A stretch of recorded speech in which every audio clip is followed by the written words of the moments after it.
ಒಂದು ಬಿಳಿ ಕಾಗದ, ಒಂದು ಎಣ್ಣೆ ಹಚ್ಚಿದ ಕಾಗದ, ಇನ್ನೊಂದು ಪ್ಲಾಸ್ಟಿಕ್.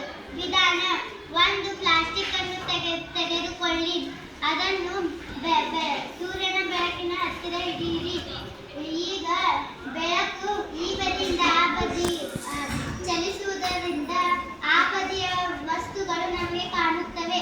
ಇದನ್ನು ನಾವು ಪಾರದರ್ಶಕ ಎನ್ನುತ್ತೇವೆ. ಇದು ಎಣ್ಣೆ ಹಚ್ಚಿದ ಕಾಗದ. ಇದನ್ನು ಸೂರ್ಯನ ಬೆಳಕಿನ ಹತ್ತಿರ ಇಡಿಯಿರಿ.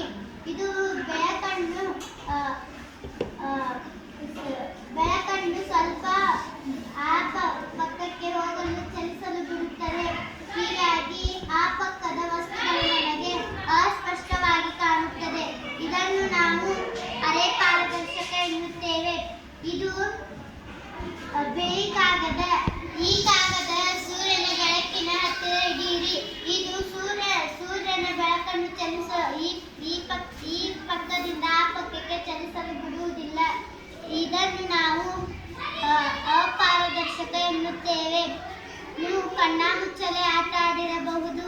ಅದರಲ್ಲಿ ನೀವು ಗಾಜಿನ ಹಿಂದೆ ಬಚ್ಚಿಟ್ಟುಕೊಳ್ಳಲು ಪ್ರಯತ್ನಿಸಿದ್ದೀರಾ?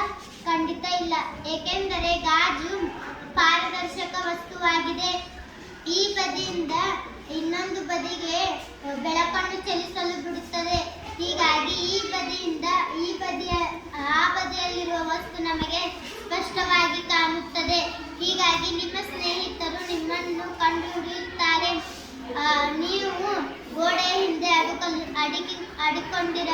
ಬಚ್ಚಿಟ್ಟುಕೊಂಡಿರಬಹುದು, ಏಕೆಂದರೆ ಗೋಡೆ